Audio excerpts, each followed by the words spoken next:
Daf, Kouf, Memva, Vamoudbet. 3 lignes avant la fin. On continue avec la Umdena. Hier, on a vu 2 déotes au sujet de la Umdena. Rabbi Shimon ben Enassia, dans le cas où un type il avait donné toute sa fortune pensant que son fils était mort et finalement son fils n'était pas mort. Donc on a dit que la Matana était annulée. Et l'histoire de Rabbi Shimon chez Zouri qui dit qu'un homme qui a dit écrivez un guet à ma femme, étant donné qu'il est en position délicate, puisqu'il va être exécuté ou il est mesoukan, etc. Donc on interprète ces paroles comme si qu'il avait dit écrivez et donnez-lui. Alors, même Tana, qui est le Tana? Léa de Tano Rabanan. Qui est l'auteur de cette braïta? Are Shaya Chole Mutal Bamita. Voilà qu'un homme, il était malade, Shriv Mera. Il était dans son lit. Ve'amrolo Nechasaïr Lemi. À qui on donne tes Nechasim? Ve'amar lahen Domé Sheyesh Li Ben. Arshav Shen Li Ben Nechasai Leploni. C'est quoi Domé Sheyesh Li Ben? Il me semblait que j'avais un fils. Maintenant que j'ai plus de fils, donnez-les à Rouven. Ayachole Mutal Bamita, même histoire. Mamrolo Nechasav Lemi, ou Nechasaïr Lemi. Marlène Domé Sheishtim ou Beret. Il me semblait que ma femme était enceinte et que j'allais avoir un héritier. Arshav Shen Ishtim ou Beret. Maintenant que ma femme n'est pas enceinte, Nechasai Leploni, donnez ça à Ploni. Benoda Sheyesh Lo Ben, O Shaita Ishtom ou Beret. Et finalement, on se rend compte qu'il avait un fils. C'est-à-dire que ce n'était pas seulement un sentiment qu'il avait, mais c'était la réalité. Il a vraiment un fils et sa femme elle était vraiment enceinte. Alors est-ce qu'on va dire que la matana elle est annulée? L'agmara oui. En matana, en matanato matana. On annule la matana. Pourquoi? Parce qu'il y a une Umdena qui dit que Béhémet, il a dit j'aurais aimé avoir un fils, mais comme j'ai pas de fils, alors donnez à Rouven. Alors donc Béhémet, on interprète tes paroles que si Béhémet a un fils, tu veux pas donner. Donc sa matana est annulée. Leima Rabbi Shimon ben Enassia. Est-ce qu'on va dire que là-bas c'est Rabbi Shimon ben Enassia aussi? On dit Velo Rabanan. On va dire Tagmara lo. Afilu tema Rabanan. Béhémet, la braïta là-bas elle peut être aliba de Rabanan. Mais Domé Shahane. Évidemment. Ici il a dévoilé son date. Il a dit il me semble que j'ai un fils. Sous-entendu, c'est sûr que si j'ai un fils, je donne à mon fils. Donc il a parlé. Il n'a pas dit je donne tout à Rouven. Il a dit il me semble. Le fait que tu dises qu'il me semble, ça prouve que Béhémet, c'est ça que tu avais dans la tête, donner à ton fils et pas de donner à Rouven. Celui qui a posé la question et qui pensait que c'était oui Umdena. Maïta Vaminapo. Qu'est-ce qu'il pensait? C'est évident quand tu dis il me semble que j'ai un fils. Donc ça veut dire que Béhémet, si tu as vraiment un fils, alors tu vas le donner à ton fils. Quelle était la Vamina de dire que c'est seulement d'après Rabbi Shimon ben Enassia qui pense Umdena? Maoutéma, j'aurais pu croire Tsaré ou des Kamitka. Peut-être qu'il est juste en train de rappeler son tsar. Il me semble qu'Elou, j'aurais bien aimé avoir un fils. Mais Béhémet, sa matana, c'est une matana Gmoura. Il est juste en train de nous dire j'ai une sale vie, j'ai pas eu de fils. J'aurais bien aimé avoir un fils. Et donc, il n'est pas en train de nous dire si j'avais un fils, j'aurais donné à mon fils. Non, j'aurais bien aimé avoir un fils, mais j'ai pas eu de fils. Et sa matana, c'est une matana Gmora, Kamashmalan, que Béhémet, on est étonné que j'aurais bien aimé, c'est oui, un Gilul Da'at, et c'est plus qu'une Umdena.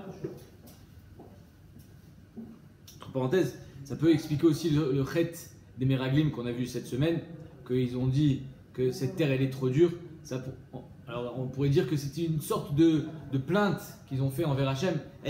Ça va être dur. Donc ils sont en train de, comme si c'était comme une prière pour essayer de juger les casse-routes, puisque la grande question qui dit comment ils ont pu fauter. C'est un peu une prière, un peu comme lui. Il dit ah j'aurais bien aimé avoir un fils. Il est en train de juste cracher son tsar, un peu comme les Meraglim qui disent c'est une terre qui est au Chelet Yoshua. Ils sont en train de prier comme une prière à Hachem, mais finalement on voit que ça n'aura pas porté chance. Amar Abizera, Amar Rav. Minaïn les matnat shrimera chez Minatora.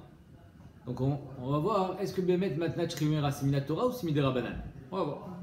Là, CDA, elle pense que c'est Minatora. Chez Neymar, va avoir tabet nachalato lepito. Il est marqué que si un homme il n'a pas de fils, alors on fait passer la nachala à sa fille. Alors pourquoi il y a marqué dans la Torah ve'avartem? La shona avara. Dans la Torah, quand on parle de Yerusha, on parle de Netina, ou Tatem. Pourquoi là on parle de Havara? Yeshlecha Havara Acheret. C'est venu t'enseigner que Béhémet, il n'y a pas seulement cette Havara, cette transmission qui passe de fils à fille, mais il y a une autre Havara qui existe. Chez Ikezo, qui ressemble à cette transmission, comme une Yerusha d'Oraita. C'est laquelle? Quelqu'un qui est Ma'avir, qui transmet ses biens quand il est en train de mourir. Donc on voit ici que la Torah est venue nous enseigner que Matnat Shrimera c'est comme une Yerusha. Pareil, c'est mis la Torah. Ça veut dire quoi? Le chidouch il est que malgré le fait qu'il n'y ait eu aucun kinyan, ni écrit, ni physique, rien. Néanmoins, il y a ce qu'on appelle Matnat Shrimera qui a la même force qu'un Yerusha. Rav Nachman Amar Rabba Baravua, Rav Nachman dit au nom de Rabba Baravua, mais Acha, un autre passouk, Mutatem en Nachalato les Achiv, que s'il n'a pas de fils, alors on donnera la Nachala à son frère. Yesh Lechan Netina Acheret Shei Kazo, alors là aussi on aurait très bien pu dire Ve Nachalato les Achiv, il n'y a pas besoin de dire Mutatem et Nachalato les Achiv. Donc c'est venu nous enseigner qu'il y a une autre Netina qui ressemble à celle-ci, c'est laquelle Vizozo Matnat Shrimera. Alors la Gemara dit pourquoi il apprend de Ve'avartem, l'autre il apprend de Natatem. Ve'Rav Nachman Maïtamal ou Amar Me'avartem, mais Ve'avartem. Dans la chronologie vient avant. Et en plus que le limoud il est plus fort, parce que vraiment la chose de Ve'avartem il est intéressant. Ah ou Mibaïle, la Gemara dit, parce que Ve'avartem, les mecs j'en ai besoin pour autre chose. Les Kederabi, comme il a enseigné Rébi. C'est-à-dire que Rébi, il a utilisé ce pasouk de Ve'avartem pour un autre limoud. Lequel? Netanya. Rabbi Omer, Bekula Neemra Baen Netina. À chaque fois dans le paracha de Yerusha, on dit Netina. Ntatem, Venatata, tu donneras. Et voilà que, quand on parle de la fille, on dit Ve'avartem. Kan Neemra Avara. Pourquoi? Pour dire que Enlecha, Shema'avir Nachala, Mishevet Yeshevet et la bat. Pour te dire que Ve'avartem et Nachalato, que si tu donnes Bémet, un homme qui n'a pas de fils, et qui donne sa Yerusha à sa fille, alors la Yerusha, elle va complètement partir du Shevet. C'est ça, Ve'avartem et Nachalato. La Yerusha, étant donné que sa fille, elle va se marier avec quelqu'un, Rov Pe'amim, il y a une majorité de chances qu'elle va se marier avec quelqu'un d'un autre Shevet. Donc là, voilà que sa Yerusha, elle va sortir du Shevet. Et d'ailleurs, c'est d'ici qu'on apprend qu'un homme hérite de sa femme et qu'une fille hérite de son père. Donc de la même manière qu'un homme, quand il hérite de sa femme elle venait d'un Shevet, de Shevet Rouven, lui de Shevet Shimon. Donc finalement, il y a ici comment c'est translate, un transfert de Yerusha d'une famille à une autre, d'un Shevet à un autre Shevet, pareil pour la fille. Rabbi Zera, ok, là tu expliques Rav Nachman pourquoi il est allé chercher le pasouk de Untatem. Et Rabbi Zera, pourquoi il a pris le pasouk de Ve'avarta. Rabbi Zera Maïtama lo Amar Untatem, Uche Dekraou, parce qu'il dit Untatem et Nachalato, les Achiv, c'est Uche Dekra, c'est le derrière de parler comme ça, et donc il n'y a pas d'anomalie dans le pasouk pour dire que là, ici, il y a une dracha à faire. Rav Menashe bar Yirmiyah Amar Me'acha, Rav Menashe bar Yirmiyah, il amène un autre pasouk qui dit ainsi. Bayamim Ahem Chala Chizkiyahu. Chizkiyahu Ma'aler, il n'a pas voulu avoir d'enfant. Pourquoi il n'a pas voulu avoir d'enfant? Parce qu'il savait que ses enfants allaient être des Réchaïm. Et à cause de ça, il est tombé malade. Bayamim Ahem Chala Chizkiyahu Lamut. Voilà que Chizkiyahu va mourir. Vayavo elav Yeshaya ben Amoz. Ishayahu Anavi va chez Chizkiyahu Ma'aler. Vayomer elav Ko Amar Hashem Tzav lebetecha. Vas-y, donne tes ordres, tu vas mourir. Tu n'en as plus pour longtemps. Tzav lebetecha, milachon tzava, ki metata. Velo tichye. Tu vas mourir et tu ne vivras pas. Tu succomberas. Finalement, on voit qu'il a fait tchouva, parce qu'un mère, il a eu un fils qui, effectivement, était un rachat au Vedavodazar. Mais, en tout cas, ici, on le voit qui lui dit Tzav lebetecha, betzava be'alma. C'est-à-dire qu'ici, on apprend que par une simple tzava, ni kinyan, ni shtar, ni rien du tout, du moment où un shrimera, il est metzavé, tzava, alors ça fait office de kinyan. Et ça, c'est marqué dans le nar, donc ça, c'est un din minatora. Et enfin, une quatrième source, Rami bar Yecheskel Amar, Me'acha, il y a marqué Vachitofel Ra'a Kilo Nesta et Atsato. Quand Achitofel il était contre David Améler, il avait proposé un plan de guerre pour l'assassiner. Il a vu qu'on ne l'a pas suivi, et finalement, il a perdu la guerre. Il s'est mis sur son chamor, sur son âne. Vayalech el beto, il est rentré chez lui. Eliero dans sa ville. Vayetzav el beto. Il a donné ses ordres avant de mourir. Vayechanek, j'imagine qu'il s'est pendu. Betzava be'alma. Donc là, on apprend aussi que Achitophel, il a fait une tzava be'alma. Et de cette tzava là, on a suivi les ordres du défunt. Donc de ces trois endroits dans la Torah, soit de la Torah, soit du Nar, on apprend que Shriv Mera, ce qui dit, ça fait office de Kinyan. Alors, bien que la Gemara nous dise que c'est Minatora, il y a des Rishonim qui pensent que c'est pas vraiment Minatora, c'est une Asmarta Be'alma. Ça expliquerait comment on amène des psukim du Nar. C'est une Asmarta Be'alma. Ça reste un din Terabanan, et on verra dans la Moudbet que c'est controversé. On va voir ça tout à l'heure. Tanoura Banan, Shosha Dvarim Tziva Achitofel et Banav. Voilà la tzava de Achitofel. bon, à part le côté pécunier, on nous donne la tzava d'Achitophel. Alors quand il a vu qu'il a perdu la guerre contre David Améler, finalement il a dit Al-Tiou ba machloket. Première chose, n'engendrez pas de machloket. Moi ça ne m'a pas porté chance, ne faites pas la même chose. Ve'al-Timuredou ba malchut bet David. Et ne soyez pas morés dans Bet David. J'ai l'impression que Achitophel il pensait vraiment que ça allait être lui le roi et qu'il c'était l'ishma, il y avait vraiment une nécessité d'être moré dans David Améler. Quand il a vu qu'il a perdu, alors il a dit apparemment je me suis trompé, donc il a dit Al-Timuredou. Ne faites pas comme moi, Malchut ben David, c'est lui le roi. Mais Tsarich Yotka. Yom Tov Shel Atzeret, Barou. Et si maintenant, le jour de Shavuot, Yom Tov Shel Atzeret, tu vois que c'est ensoleillé, Barou, Zarou Chitim. Tu peux planter du blé. Sache que ça sera une année propice au blé. Dans notre Amar Baloul. Dans notre il dit non, il faut que ça soit nuageux d'Afka pour que ça soit une année qui soit propice au blé. Itmar, Amrenar, Mishma de Rabbi Yaakov, lo barou barou mamash, le baloul balou mamash. Béhémet, on a dit, ni l'un ni l'autre a raison, les deux ont raison, c'est-à-dire que c'est pas que ça soit complètement ensoleillé et c'est pas que ça soit complètement nuageux. Et là, Afilou baloul verouar tzvonit menashvato, zéou barou. Si Béhémet c'est nuageux, mais il y a un vent tzvonit, un vent du nord qui souffle, ça s'appelle barou, ça s'appelle Béhémet un ciel qui est sans nuage, et donc c'est le signe que cette année sera propice au champ de blé. Amarle, Rabbi Abba, les Ravashi, Anan, Aderavi, Tzrak, Baravnimi, Matninanla. Nous, on n'apprend pas ça de Atzeret, du jour de Shavuot, que le jour de Shavuot, on peut décider s'il faut planter ou pas. Et là, on l'apprend de Sukkot.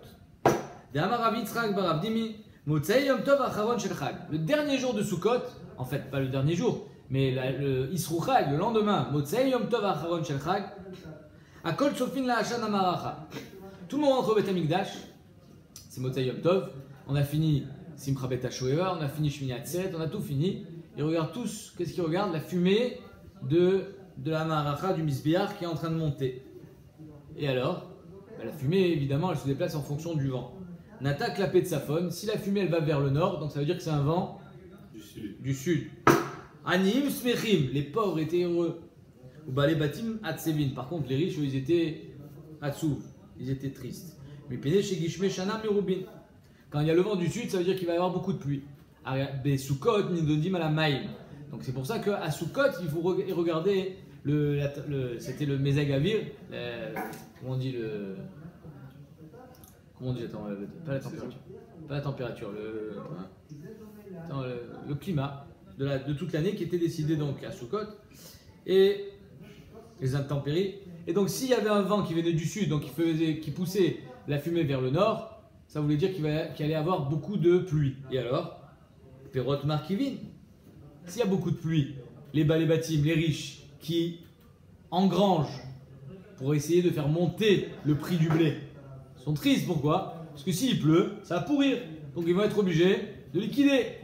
Qui est-ce qui est content quand on liquide? Les pauvres. Donc les pauvres, ils étaient contents.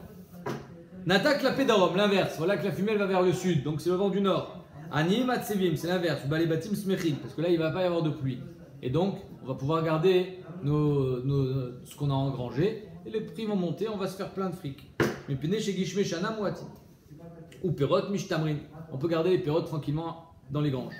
Natak la pémizra, voilà que la fumée va vers l'est. Akol smechim, tout le monde est content. Pourquoi? Parce que c'est ni peu, ni pas, ni trop. Et donc il va y avoir de la pluie, mais pas beaucoup. Donc les bâtiments vont être obligés de sortir quand même un petit peu leurs fruits. Donc ça va être vendu normalement, c'est au milieu. Et enfin, Klapé Marab, si ça va vers l'ouest, et donc c'est le vent de l'est, Akol Atsevin, tout le monde est triste parce que là ça veut dire qu'il ne va pas y avoir de pluie. Il n'y a rien à voir, ni beaucoup, ni peu, ni rien. Et donc il va y avoir la famine. Et s'il y a la famine, ça veut dire une grosse inflation. Alors là, à Bémet, ça va valoir cher, mais personne ne pourra leur acheter parce qu'il n'y aura pas d'argent. Et donc tout le monde est triste. Urmenei, objection, la Gemara dit Mizrachit leolam yafe, Maravit leolam kasha. Alors il y a marqué dans la Braïta à l'inverse que Mizrachit, le vent du Mizrach, il est toujours yafé. Or ici tu viens de me dire que quand ça va vers le Maharav, c'est-à-dire le vent du Mizrach, tout le monde est atzef. D'accord? Et tu me dis que Maharavit, leolam yafé. Or tout à l'heure tu m'as dit que quand ça va vers le Mizrach, donc c'est un vent Maharavi, il est pas bon. Alors comment on comprend ça? Mais la Gemara, alors on continue la Braïta, mais ça c'est déjà plus. Ça nous intéresse plus beaucoup. Roi Tzfonit, il a fait les chitim. Le roi Tzfonit, il est bien pour le blé. Bécha shivi ou shlish. Si le blé, il était à un tiers de sa maturation. Mais cacher les étimes, par contre, c'est mauvais pour les olives. Bécha chez yanitsu, quand elles vont sortir. Donc en deux mots, ce vent-là, il est bien pour le blé. Donc si tu vois ce vent-là, plante du blé. Mais plante pas d'olives. Ils sont déjà plantés les olives. Ouais, sache qu'en tout cas, n'investis pas pour les olives, ça sert à rien. Verroir dromite, quand c'est un vent du sud, c'est l'inverse. Cacher les chitim, bécha chez shlish, via fait les étimes, bécha chez yanitsu. Vamar Rav Yosef, vitima morzotra, vitima Rav Nachman bar Yitzhak. Vesimaner, comment on fait pour savoir quel vent est bon pour les olives et quel vent est bon pour le blé? C'est facile. Simaner, shulchan betzafon, menora badarom. Alors étant donné que le shulchan il est au tzafon, donc shulchan c'est quoi? C'est le blé. C'est-à-dire que c'est un vent qui vient pour le blé.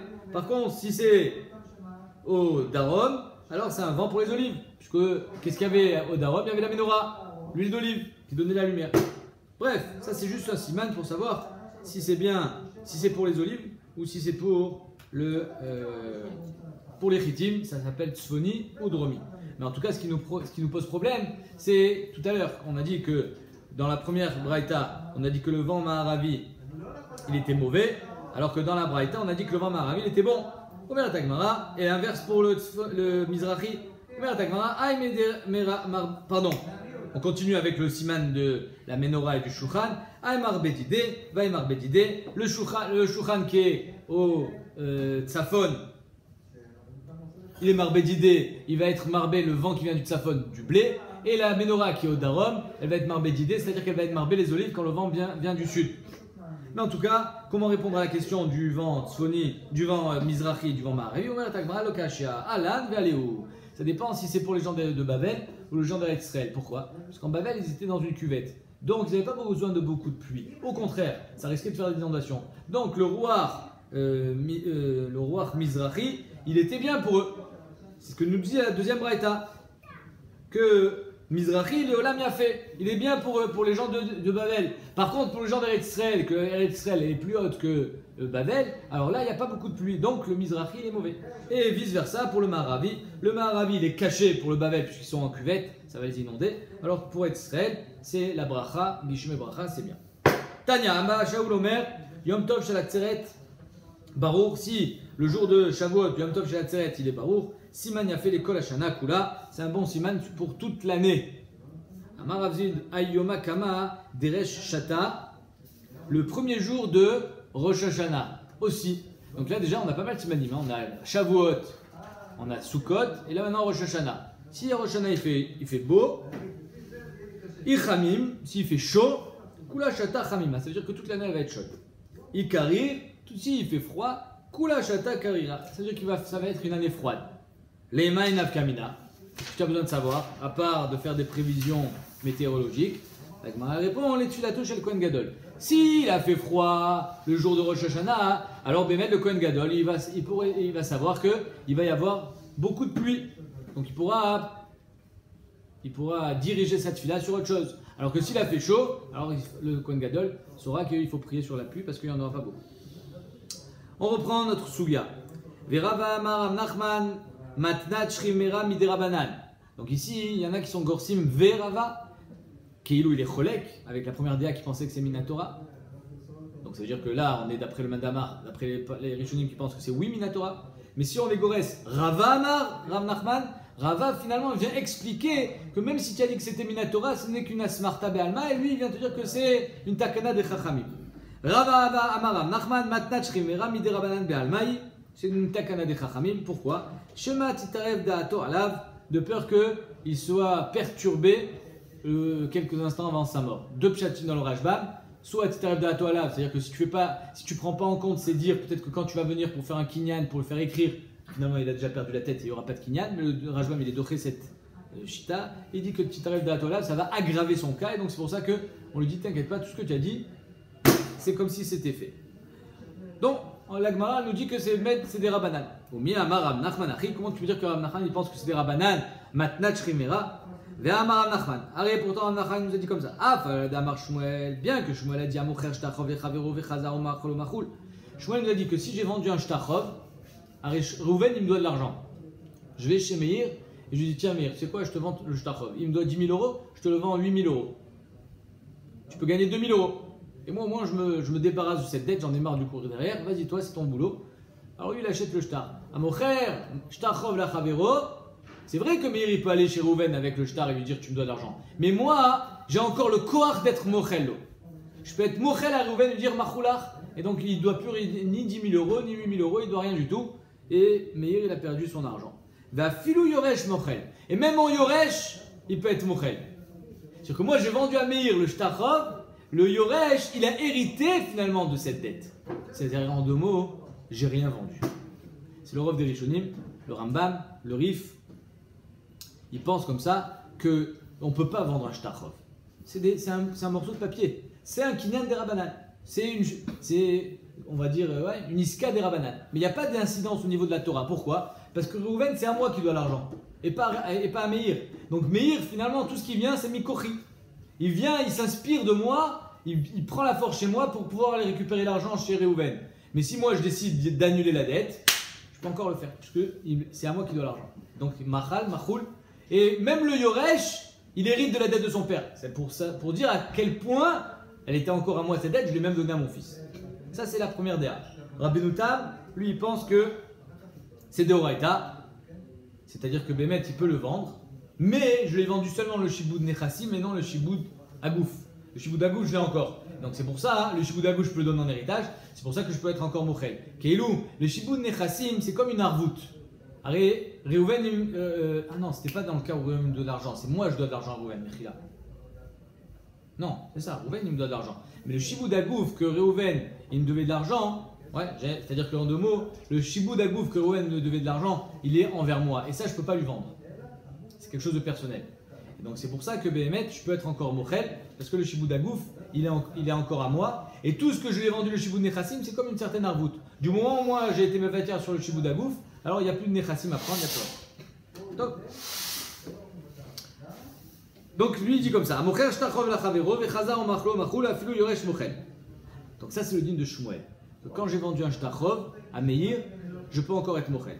Mais non, malgré ça, Modé Shmuel Sheim Netano Bematnat Shrimera Deno Yachol Mochlo. Si Béhémet j'ai donné à Meir Bematnat Shrimera, moi je suis imaginant un Shrimera et en tant que Matnat Shrimera je l'ai donné à Meir. Alors là c'est fini. Mon Yoresh il peut plus être Mochel. Ça veut dire que la Matnat Shrimera elle est plus forte qu'une Mechira. Si je l'avais vendu à Meir, mon Yoresh il peut être Mochel. Si je l'ai donné à Meir en tant que Matnat Shrimera, mon Yoresh il peut plus être Mochel. La Mamakara. La Al-Kocha que la Matnat Shrimera, c'est pas des Rabbanan. Parce que la Mechira c'est déjà des Rabbanan. Tu donnes le shtar. Ouais. Ce même shtar-là, tu le donnes. Le shtar que Reuven me donne d'argent, je dis en Matnat Shrimera, je te donne en Matnat Shrimera. Mon Yoresh il peut plus être Mochel. Donc, tout est à lui. J'ai tout donné à Meir. Ça, bien, si tu me dis que la mat shrimera elle est d'oraita, alors Bémet elle emporte sur la mechira. Quand je vends un shtachov, c'est des rabanan. Ça va bien d'après, c'est d'ailleurs la preuve du Rambam et du Rif que c'est que des rabanan mechira de shtachov. C'est d'ici, tu vois bien. D'ici, je l'ai vendu, c'est des rabanan. Alors que si je donne en mat shrimera, c'est d'oraita. Bishlama, ça va bien. Deoraita, mais Shumachi no yachol limchol. C'est pour ça que Bémet, là c'est un vrai kinyan d'oraita. C'est comme si Reuven devait de l'argent à Meir. Là je peux plus être mochel. Il y a tzatim et atmuna, moi, mon fils et tout le monde. Et là, il y a Amret des Rabbanani. Mais si par contre tu me dis que Matnat Shrimera c'est aussi des Rabbanan. Alors Mayoul, mais aïe. Pourquoi quand je lui vends, je peux encore être mochel, et quand j'ai fait Matnat Shrimera, je peux plus être mochel? Ou mon fils. Amay no yachol limchol. Pourquoi mon fils peut plus être mochel? C'est la même chose. Mais la Gemara, Ena Shel Torah. C'est vrai que la Matnat Shrimera, elle n'est pas Minatora Mamash, mais Chachamim Vasua Kishal Torah. Ils lui ont donné le koach de la Torah, et donc c'est plus qu'une Mechira. Dans une Mechira, c'est d'un commun accord. J'ai dit à Meir, tu sais quoi? Mais on fait une iska, donne-moi 8 000 euros, je te donne une dette qui vaut 10 000 euros. Ouais, aujourd'hui, c'est ce qui se passe dans les banques, ils achètent les Grotrov, ça s'appelle, Agar. Mais c'est du business. Donc ça, c'est des Rabbanan. Matnat Shrimera, c'est un degré au-dessus. Ils l'ont considéré comme si c'était Minatora. Et donc, même si c'est pas Minatora, c'est une Takana de Chachamim, ça a le corps de la Torah. Et quand je lui ai donné Matnat Shrimera le Shtachov, c'est avec le. C'est comme si c'était à lui maintenant. J'ai plus rien gardé. Amarava Amar Nachman Shrimera Shamar Yadur Pluni Bebet Ze. Un Shrimera qui dit: je voudrais que Reuven il habite dans ma maison. Qu'est-ce que je lui ai donné là? J'ai rien donné. Je n'ai pas donné la maison, je lui ai dit je voudrais qu'il profite de ma maison. C'est du vent. Je disais Yochal, Plouni, Perot, Dekelze, je voudrais qu'il mange mes fruits. Là aussi, je n'ai rien donné. Un, c'est du Havir, un, c'est des Perot chez Obaoula Olam, j'ai rien donné. Lo Amarklou, ça marche pas. Hachi Omar, Tnou Baïze les Plouni, Viadroba. Jusqu'à ce que je lui ai donné cette maison pour qu'il puisse habiter dedans. Même si je ne lui ai pas donné la maison, je lui ai dit, mais il a un kinyan dans la maison, les Perot. Tnou Dekelze les Plouni, Yochal Perotam. Ou alors donner le dékel pour les pérotes. Dékel et pérotages, ça marche. Pourquoi? Parce que le dékel est baolam, la maison est baolam. Il a un kinyan dans la maison. Certes que pour les pérotes, nafkamina que l'héritier il pourra vendre la maison. Mais tant qu'il n'a pas vendu, c'est lui qui habite dedans. Ça marche. Là, ça marche. Mais si je lui dis qu'il habite dans ma maison, qu'il mange les pérotes, ça marche pas. Et on a dit donc ça veut dire que Matnat Shrimera et Matnat Bari, zaï noir. C'est exactement la même chose. Ce que tu peux pas faire en tant que Bari, vendre de l'air, du vent, tu peux pas le faire en tant que Matnat Shrimera. Les Emra des Savara Nachman, Milta Dita Bebari, Ita Beshrimera. Ce qui marche dans un bari, en faisant un kinyan évidemment, ça marche dans Shrimera sans kinyan. C'est ça la takana du Shrimera. Mais ce qui marche pas dans un bari, même en faisant un kinyan, ça marchera pas chez le Shrimera. C'est la même chose. Quand je t'ai vendu l'habitation dans une maison, il n'y a rien, ça vaut rien. Donc ici c'est pour ça que ça marche pas. Delite Bebari, Delite Beshrimera. Et donc, même à Shrimera, il ne pourra pas dire je voudrais que Rouven habite chez moi. Ça marche pas, il faut que tu lui donnes la maison. Les Inyan Megourim. Pourtant, la Gemara dit Amarava, Amarav Nachman. Pourtant, Rava a dit au nom de Rav Nachman Shrimera Shamart, nous, Alva Atil et Plouni. Un Shrimera qui dit donnez ma Alva, on parle de Alva, Milve Alpé. Donnez ma Alva à Reuven, Alva Ato, les Plouni. Bémet Reuven, il a été connu l'Alva. Pourtant, dans un bari, ça marche pas ça. Je peux pas te donner ma Alva. À la rigueur, dans Milve Bishtar, je peux te donner le Shtar. Ok? Et j'ai encore quelque chose, la preuve c'est que je peux être Mochel. Mais dans Milve Alpé, je ne peux pas te donner une Milve Alpé. Il me doit de l'argent, c'est un accord à l'oral, je ne peux pas te le donner. Or dans Shrimera ça marche. Donc ici la Gemara dit, tu vois bien que Bémet, il y a des choses qui existent dans le Shrimera qui n'existent pas dans le Bari. Deux tirotim. Étant donné qu'un Yoresh hérite de Milve Alpé, le Shrimera il est considéré comme un Yoresh. Donc il hérite aussi de Milve Alpé. Donc oui, Bémet, tu as raison, il y a des exceptions, il y a des choses qui marchent dans le Shrimera, qui ne marchent pas dans le Bari, mais ça marche aussi dans le Bari, à titre de Yerusha, pas à titre de Kinyan. Et enfin, Ravacha Abre de Ravika Amar, Alva, Ite Bebari, Oke de Ravuna, même dans Alva, Bémet, ça marche dans un Bari, comme l'a dit Ravuna, Amara, au nom de Rav, s'appelle Mamach Loshtan, Damar Ravuna Amarav, Manel Biatra, Tnou les Plouni, Bemamach Loshtan Kana, c'est-à-dire que si je dis Rouven, il me doit de l'argent, et toi tu me dois de l'argent, alors tiens, Rouven me doit de l'argent, et toi tu me dois de l'argent, et moi je dois de l'argent. Rouven parle lui direct, ça s'appelle chez Bouddha des Rabbi Nathan. C'est une des trois halachot qu'on avait vu qui n'avait pas de tam. C'est-à-dire que malgré le fait que je t'ai vendu de l'air, il n'y a rien, il n'y a pas de papier, néanmoins il y a eu un kinyan parce que c'était le DR des Socharim. Toi tu me donnes de l'argent et moi je lui donne l'argent, alors maintenant tu lui parles à lui directement, ça facilite les transactions.